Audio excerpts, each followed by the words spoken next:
Indo-British Advanced Pain Clinic, Noppi Mayam, Surgery Duram. For appointments, 9155515563.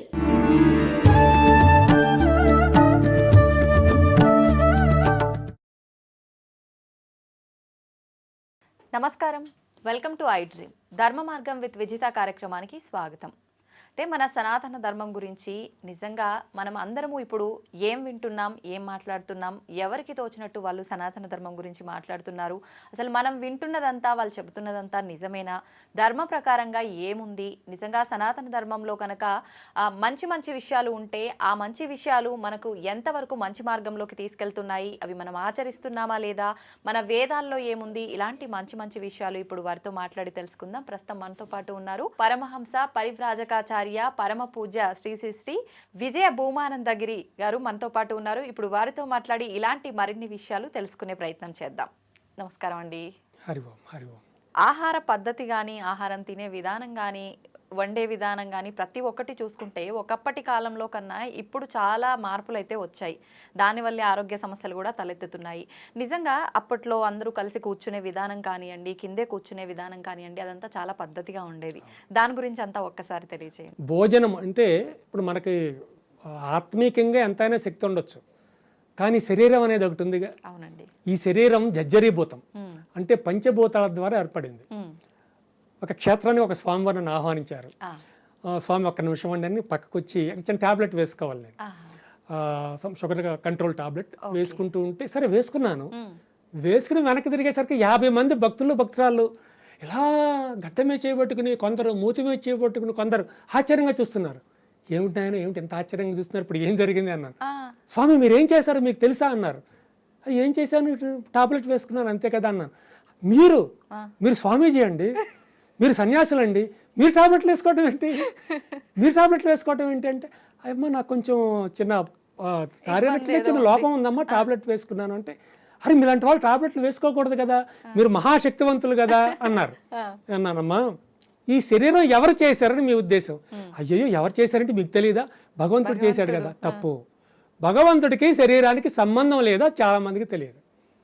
ఈ శరీరం మరి ఎవరు తయారు చేశారు అంటే పంచభూత ప్రేరితం, పంచభూతాల ద్వారా శరీరం ఏర్పడుతుంది.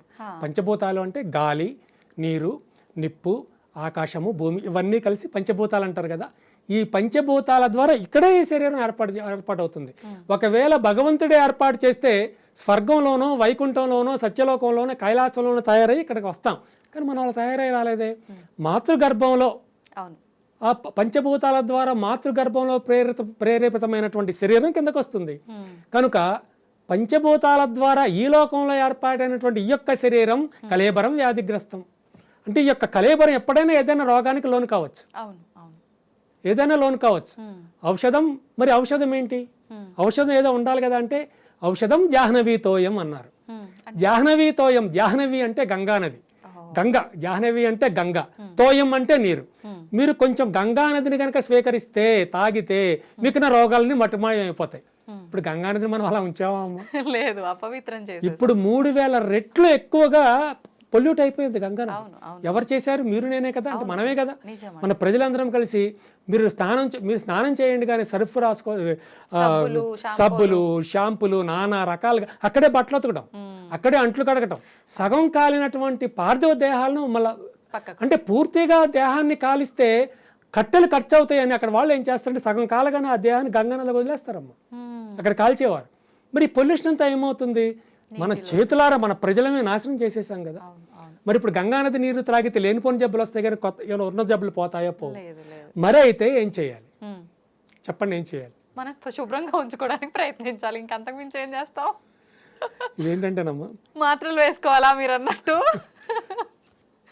పంచభూతాల ద్వారా ఏర్పాటైన ఈ శరీరానికి ఎప్పుడైనా రోగం రావచ్చు. రోగం వస్తే ఏం చేయాలంటే గంగానది నీరు తాగాలి. ఇప్పుడు తాగటం కుదరదు. మరి అప్పుడు ఏం చేయాలి అంటే వైద్యో నారాయణో హరి అంటుంది. నారాయణ వైద్యుడు అంటే ఎవడనుకుంటున్నావయ్యా? సాక్షాత్తు శ్రీమన్నారాయణుని అవతారమే వైద్యుడు. కనుక అటువంటి వైద్యుడిని నీవు గనక ఆశ్రయించినట్లయితే, నీ జబ్బు చెప్పినట్లయితే ఆ వైద్యుడు నీకు సరైన ఔషధాన్ని ఇస్తాడు. నీవు దాన్ని స్వీకరించు. నీవు దాన్ని స్వీకరించి నీకున్నటువంటి ఈ యొక్క ఆ లోపాన్ని, ఆ యొక్క అనారోగ్యాన్ని పోగొట్టుకోండి. శరీరే జర్జరీభూతే కళేబరం వ్యాధిగ్రస్తం. ఔషధం జాహ్నవీతోయం వైద్యో నారాయణ హరి. ఇది 5 పదాల శ్లోకం అయితే వైద్యో నారాయణ హరి అని చివరి చెప్తారు తప్ప మిగిలిన 3 చెప్పరు. శరీరే జర్జరీభూతే కలేబరం వ్యాధిగ్రస్తం ఔషధం జాహ్నవీతోయం వైద్యో నారాయణ హరి. ఇప్పుడు ఒకటండి, శరీరం పంచభూతాల కలయిక, అది భగవంతుడు కాదన్నారు, కానీ ఈ పంచభూతాల కలయిక కూడా భగవంతుడి సృష్టి. భగవంతుడు ప్రేరేపితమేనమ్మా. సూర్యుని ఎవరు సృష్టించాడు? అసలు సూర్యుడికి ఆ పదవి ఎవరు ఇచ్చారు? పరమశివుడే ఇచ్చాడు, భగవంతుడే.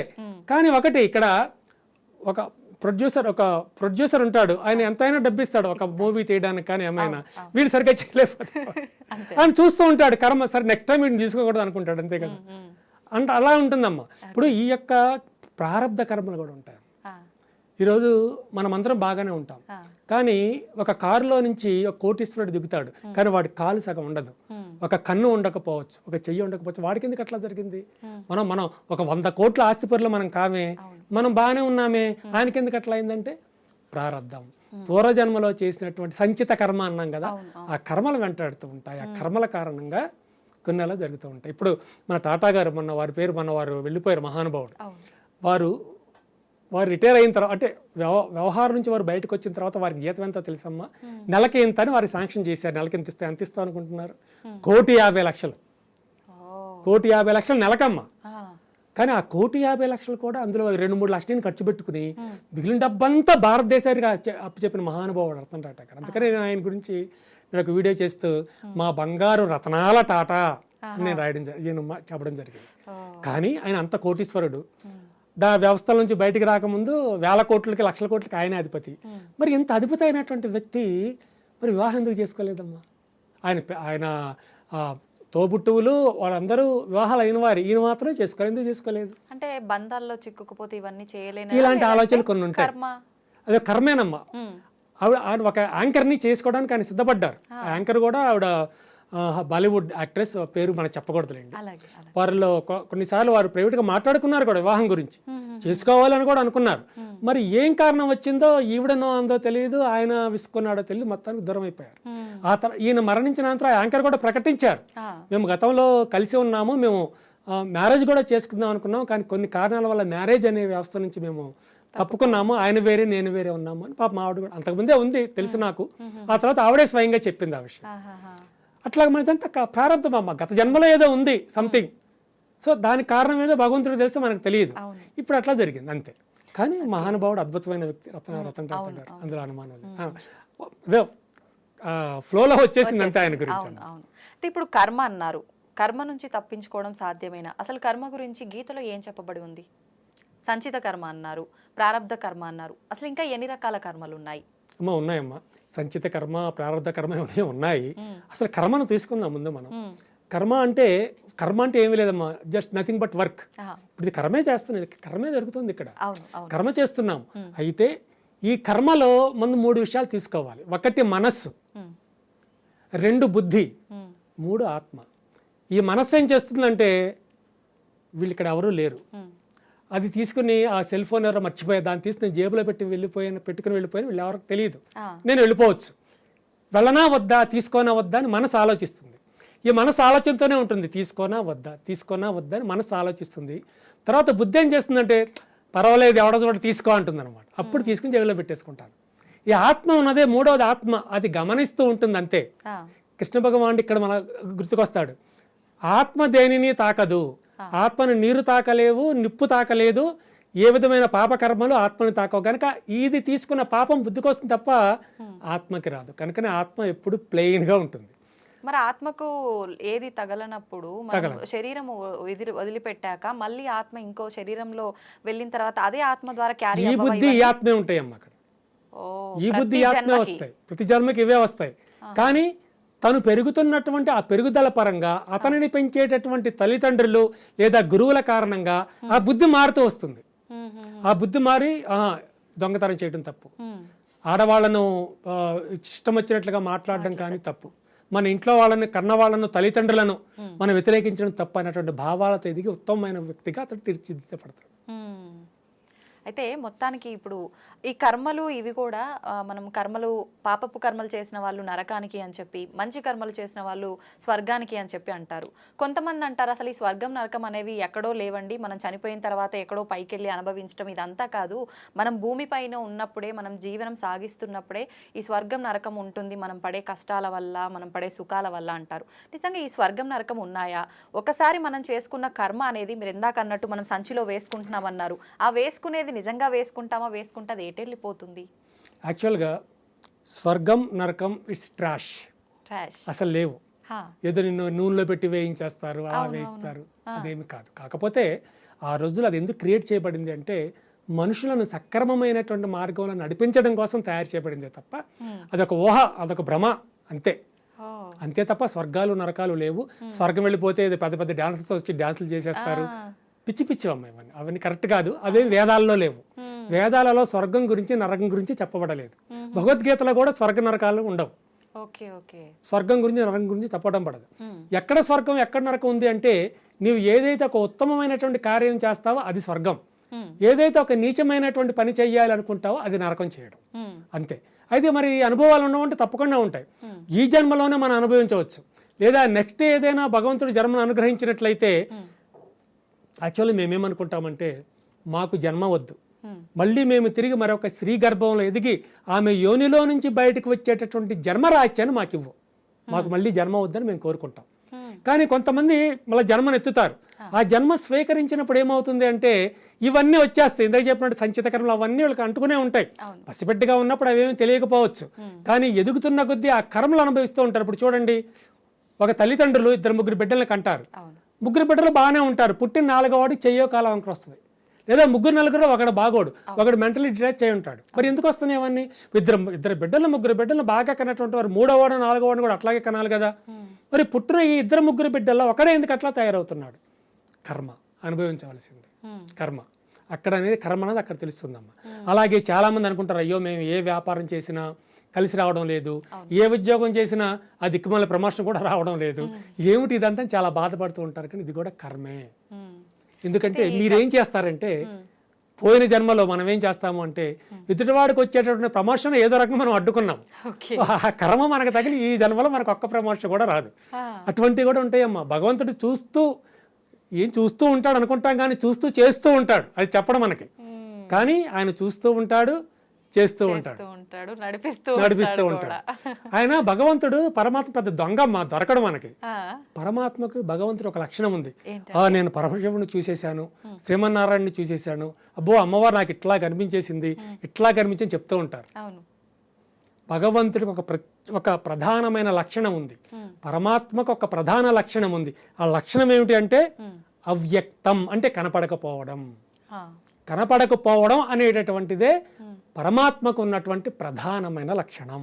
మరి చాలా మంది ఈ మధ్య కాలంలో నేను మీకు భగవంతుని చూపిస్తాను అని చెప్పి పలానా నక్షత్రము ఈ తిథి దీనిలో జన్మించిన వారికి నేను మీకు అంటే మీరు నన్ను నమ్మండి నేను మీకు కూడా చూపిస్తాను ఆధారాలతో సహా అనే వాళ్ళు కూడా చాలా మంది ఉన్నారు కదా. ఒకప్పుడమ్మ ఒక బాబాగా పెద్ద పేరు ప్రశ్నలు తెచ్చుకున్నటువంటి వారు వచ్చేవారం గురువారమో ఆదివారం చాలా సంవత్సరాల క్రితం ఏదైతే మీరు పూర్ణచంద్రుడిని చూస్తామో ఆకాశంలో ఆ చంద్రుడిలో నేనే కనిపిస్తాను, నన్ను దర్శించి నమస్కరించుకోండి అని ప్రకటన ఇచ్చాడు. నేను ఆ రోజు చంద్రుడు రాకముందు సాయంత్రం 4 గంటల నుంచే చేతులు కట్టుకుని చూస్తున్నా ఆయన ఎప్పుడు కనిపిస్తాడో దండం పెట్టుకుందామని. ఏమి లేదు. ఆ తర్వాత ఒక ప్రశ్న వెళ్ళింది ఆయన దగ్గరికి, మీరు ఇట్లా నేను కనిపిస్తాను దండం పెట్టండి అన్నారు కదా, మరి మీరు ఎందుకు కనపడలేదు అంటే ఆయన ఏమన్నాడంటే, అంటే నేను చూసుకోలేదు సరిగ్గా, అప్పుడు ముహూర్తం బాగోలేదు, అందుకని నేను ఆ రోజు కనపడలేదు, వచ్చే నెలలో కనిపించే ప్రయత్నం చేస్తాను అన్నాడు. అంటే ఇక్కడ పిచ్చి వాళ్ళని చేస్తున్నారు అందరూ. మనమే మ్యాడ్ పీపుల్ అయినట్లుగా, మనమే ఫూల్స్ అయినట్లుగా, అంటే ముఖ్యంగా నాలాంటి వాళ్ళు విని నమ్మిన వాళ్ళు ఫూలిష్నెస్ అయిపోయినట్లు అయిపోయింది. అట్లా కొంతమంది మాకు దేవుడు తెలుసు, మీకు దేవుడిని చూపిస్తాము, లేదా ఆ నిమ్మకాయలను తీసుకురండి, ఆ కోడిని బలి బలిలో ఒకటమ్మ. ఈ హైందవ ధర్మంలో బలి అన్నది లేదు, బలి అన్నది లేదు, ఈ సాక్రిఫైస్ అన్నది లేదమ్మా. సాక్రిఫైస్ అన్నది ఉంది, బలి అన్న పదం ఉంది కదా. బలి అన్న పదం ఉంటే లేదని మీరు ఎట్లా అంటారు? సంస్కృత పదం బలి ఉంది కదా. అంటే బలి అంటే ఏమిటి అంటే అన్నాన్ని సమర్పించడం, అమ్మవారికి కానివ్వండి స్వామివారికి కానివ్వండి అన్నపు ముద్దని సమర్పించడం, అంతే, అదే బలి. నేను కూడా బలి నిత్యము చేస్తుంటాను, ఇంచుమించుగా కుదిరినప్పుడల్లా. ఆ బలి ఏమిటి అంటే నేను శుభ్రంగా ఏదైతే కొంత ముద్ద కలిపి ఒక భగవంతుడికి నేను నైవేద్యంగా సమర్పిస్తూ ఉంటానో దానినే తీసుకువెళ్ళి మా ఆశ్రమం పైన పెట్టేస్తాను. అంటే ఆకాశంలో ఎగిరేటటువంటి పక్షులకు అది ఆహారంగా ఉంటుందన్న విధానంతో అవి చక్కగా వచ్చి ఆహారాన్ని తిని వెళ్తాయి. అలాగే ఎండాకాలం నేను ఎక్కువ నీళ్లు కూడా పెడుతూ ఉంటాను, అవి వచ్చి తాగి వెళ్తాయి. దీన్ని బలి అని అంటారు. కాకపోతే ఎదుటి వాళ్ళు బలి ఏమిటంటే చంపేయడం, ఆవుల్ని చంపడం, అవి చంపడం, మన వాళ్ళు కోళ్ళని చంపడం, అది తప్పమ్మా. అది తప్పు. భగవంతుడు ఎప్పుడు బలిని కోరడు. ఒక జంతువుని నా పేరు మీదుగా చంపండి అని వేదంలో లేదు. కానీ గ్రామ దేవతలు బలి కోరుతారు, గ్రామానికి గ్రామ దేవతలు కూడా కోరరమ్మా. వీళ్ళు గ్రామ దేవత పేరు చెప్పి తాము తినడానికి ఏర్పాటు చేసుకునే ఏర్పాట్లు దిక్కుమాలిన ఏర్పాట్లు. వీడు తినొచ్చు కదా కోడి మేకనే, వీడు తినొచ్చు కానీ తినడం. దేవతకు పేరు ఇచ్చినట్లుగా బలిచ్చి ఆ పేరు మీద తింటాడు. కొన్ని క్షేత్రాల్లో కూడా మాంసాహారము, మద్యము ఇలాంటివి నివేదన చేసే సాంప్రదాయము, అక్కడ బలులు ఇచ్చే సాంప్రదాయం ఉంది. ఇంకొన్ని క్షేత్రాల్లో ఇంతకు ముందు కాలంలో ఉండేది, కానీ అది రాను రాను మార్చేశారు అని కూడా వింటాం కదండి. మరి నిజమేనమ్మా. నేను ఆ మధ్య ఉత్తర భారతదేశం సంచారం చేసేటప్పుడు ఒక శక్తిపీఠంలో మీరు చెప్పింది ఉంది, బలివ్వడం అన్నది ఉంది. అక్కడ మేము చెప్పాం, ఇది బలివ్వడం అన్నది మన వేదాల్లో కానీ పురాణాల్లో ఎక్కడ లేదండి, భగవంతుడికి బలివ్వడం అన్నది లేదు. అంటే మరి ఏం మీరు చెప్పింది నిజం, మాకు తెలుసు, మేము వేదాలను చదివామో మాకు తెలుసు, కానీ ఈ భక్తులు ప్రజలు నమ్మించావరే, ఏం చేయమంటారు అంటే సరే మెల్లమెల్లగానే తగ్గించే ప్రయత్నం చేయండి అని చెప్పొచ్చాము. ఉందమ్మా, మీరు చెప్పింది కూడా కరెక్ట్ జరుగుతుంది. ఇప్పుడు ఈ పూనకాలు అన్నారు ఇందాక మీరు, అయితే ఈ చాలా మంది పూనకాలు వచ్చి ఒక వారం అనేది నిర్దేశంగా పెట్టుకొని నా పైకి శివుడు వస్తున్నాడు అంటే సోమవారం నేను మీకు చెప్తాను కొలుపు అని చెప్పడము, జనాలందరినీ అక్కడికి రాబట్టుకోవడము, ఇదంతా ఒక బిజినెస్గా చూడొచ్చా లేదంటే నిజంగా చూడొచ్చు అంటారా? అంటే ఇప్పుడు ఆది సోమ మంగళ బుధ గురు శుక్రు ఎవరు పెట్టారమ్మా? మనమే కదా. దేవుడు పెట్టుకోలేదు. ఆయనకేంటి, నేను సోమవారం అయినా ఈ ఒంటి మీదకి వస్తానంటే మిగిలిన రోజు రెస్ట్ తీసుకుంటాడా? ఫ్యామిలీతో ఏమైనా అక్కడికి వెళ్తాడా? వెకేషన్కి వెళ్తాడా? తప్పమ్మా. అవన్నీ ఏంటంటే ఇతడి వాళ్ళని నమ్మించడానికే తప్ప, నేను అలా చేస్తున్నాను అంటే మీలాంటి వాళ్ళందరినీ నమ్మించడానికే తప్ప అది నిజము కాదు. శుక్రవారం అమ్మవారే నా ఒంటి మీదకి వస్తుంది, శనివారం వెంకటేశ్వర స్వామి వస్తాడు. రథ విచిత్రం వల్ల శనివారం నాకు వెంకటేశ్వర స్వామి వస్తాడు, సోమవారం శివుడు వస్తాడు, శుక్రవారం లక్ష్మీదేవి వస్తుంది. నువ్వు ఎన్ని కోట్లు కావాలో కోరుకో ఇచ్చేస్తా. ఇవ్వమనండి చూస్తా, ఎన్ని కోట్లు ఇస్తాడు, 1 కోటి రూపాయలు ఇవ్వమనండి చూస్తాను అని. ఫేక్ అమ్మా, ఎదుటి వాళ్ళని నమ్మించడం కోసమే. మా గురువు గారు చెప్తూ ఉంటారు, ఇటువంటి దుర్మార్గాలు సమాజంలో చాలా జరుగుతూ ఉంటాయి, వాటి జోలికి మీరు వెళ్ళకండి అని. ఎందుకంటే ఆ యొక్క దుర్మార్గం నువ్వు కూడా చేస్తావని అనుమానం, అందుకని ముందే చెప్తారు ఇటువంటి దుర్మార్గాలు ఉండవు, ఎక్కడా జరగవు. కనుక అటువంటి వ్యవహారం వైపుకు మీరు నడవద్దు. మీరు చక్కగా మీ దగ్గరికి ఎవరైతే వస్తారో వారికి చక్కటి ప్రవచనాలు ఇచ్చి భగవంతుడి గురించి జ్ఞానం గురించి తెలియచెప్పండి అని చెప్తారు తప్ప ఇవన్నీ చేయొద్దని చెప్తారు. ఇటువంటి జోలికి మీరు వెళ్ళకండి అని చెప్తారు మా గురువు గారు. నిజంగా చాలా మంచి విషయాలు తెలియజేశారండి. వేదాలలో ఇంత మంచి విషయాలు ఉన్నాయి, అవి భగవద్గీత రూపంలో మనకు తెలియజేశారన్నారు. కానీ ప్రత్యేకించి వేదాల గురించే మీ మాటల ద్వారా మరొక మంచి ఎపిసోడ్లో మాట్లాడుకుందాం. ఇప్పటి వరకు ఇంత మంచి విషయాలు మాకు తెలియజేసినందుకు ధన్యవాదాలండి. శుభం శుభం.